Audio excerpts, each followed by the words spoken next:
تبولة أرمينية لذيذة لذيذة لذيذة، لازم تسوونها. قدامه على النار نحمص البصل مع زيت الزيتون ومعجون الطماطم والتوابل، ثم نضع البرغل ونحركهم سويا، ثم نضع الماء ونغطي عليه ونتركه إلين يستوي. محضرات الطعام هم إليك من قصر الأواني. نخلط مكونات الصوص، ثم نضع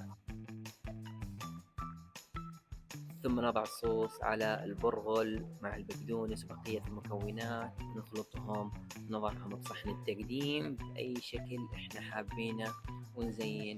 شوفوا كيف الشكل النهائي، ما شاء الله تبارك الله. والآن بجرب معاكم، شوفوا كيف اللذاذة، لذيذة لذيذة لذيذة. من لذاذة أنا فرحان.